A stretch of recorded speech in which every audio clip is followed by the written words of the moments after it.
Mysteerieläinsaukko. Lutra lutra, Euroopan saukko. Ootko koskaan nähnyt? Niitä on meillä Suomessa aika paljon, mutta harvat on niitä nähnyt.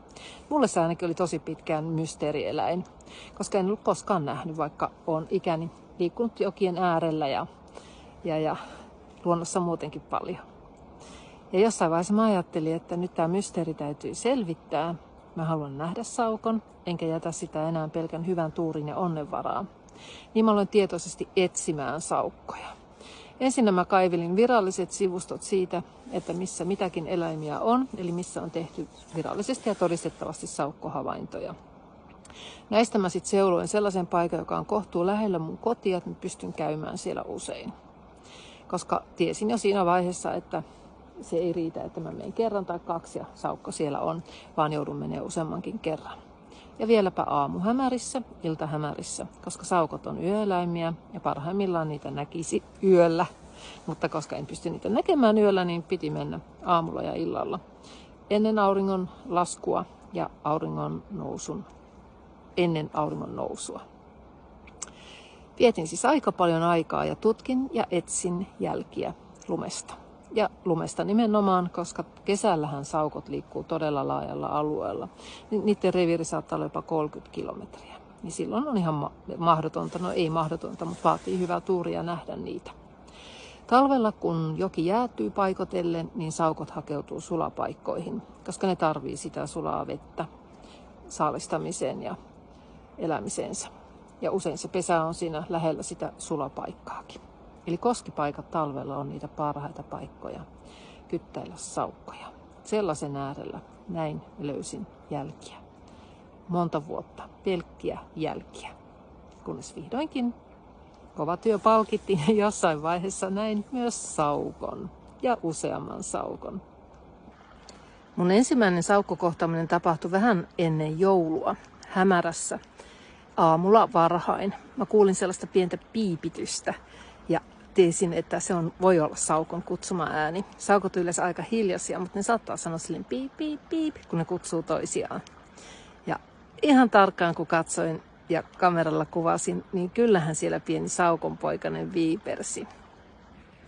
Sitten meni taas muutama viikko, enkä nähnyt saukkoja, vaikka tiesin, että niitä siinä on. Jälkiä oli paljon ja se poikanenkin oli siellä ollut. Mä olin vähän epätoivona ja mietin, että pitäisikö ostaa silakkaa ja viedä sitä saukolle syötyksi sinne.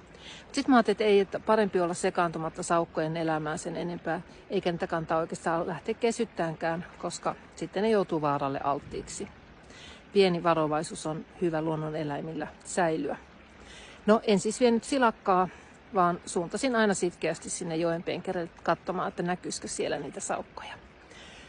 Jouluaamuna odotukseni palkittiin. Nimittäin silloin kohtasin näyn, joka on kyllä ihan ikimuistoinen. Katsopas tätä. Saukko oli siis pyydystänyt lohen tai taimenen. En voinut tutkia asiaa, koska se oli joen toisella puolella, mihin ei ole oikein pääsyä, ja se söi kaiken. Ei siitä jäänyt mitään tutkittavaa. On aika harvinaista, että se saa niin suuren kalan saaliksi, että yleensä se joutuu syömään pienempiä kaloja ja niitä sammakoita ja muita. Eli joululohen se siinä söi, siis niin makea näky. Sain kuvata sitä ja videoida sitä siinä pitkän aikaa. Toki olosuhteet oli aika hämärät ja kuvan laatu on mitä on, mutta kokemus oli huikaiseva. Ainakin itse olen siitä ihan onnessani vieläkin. Tuo talvi oli erittäin otollista aikaa saukkojen kuvaamiselle, sillä silloin jäätä oli paljon ja saukot liikkui hyvin pienellä alueella. Mutta sitten olosuhteet muuttui kuitenkin vähän liiankin ankariksi, eli jäätä kertyi, pakkasta oli yli 20 astetta, välillä 30 astettakin, ja jäätä kertyi niin, että se vedenpinnan korkeus siellä jään alla laski todella pahasti, ja sinne jään ja veden väliin jäi iso rako. Ja siitähän seurasi tietenkin sit se, että se jää romahti jossain kohtaa.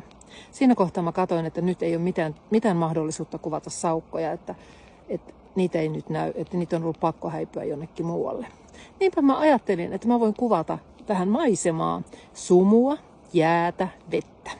Ja mä olin ostanut just uuden kameran jalustoineen ja mä asetin sen siihen jään reunalle, joen reunalle silleen matalalle jalustaan ja pitkälle valotusajalle ja kaikelle muulle, että saan sitä pehmeää virtaavaa vettä siihen kuvaan. Ja siinä kun mä sitten kuvasin kykkysiltäni, niin mä katsoin, että mitä ihmettä tapahtuu. Keskelle sitä jokea kivelle mätkähti saukko. Ja toinen. Ja kolmas. Eli siinä oli saukkoäiti poikasten kanssa. Ne oli vaihtamassa pesää, koska se edellinen pesä oli todellakin romahtanut.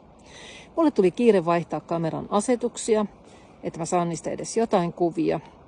Ja kyllä mä jotain sain, mutta niissä olosuhteissa en ehkä olisi parempia saanut, vaikka olisi ollut kaikki ihan täydelleen asetettunakin valmiiksi. Koska todellakin sumua ja hämärä ja sen sellaista.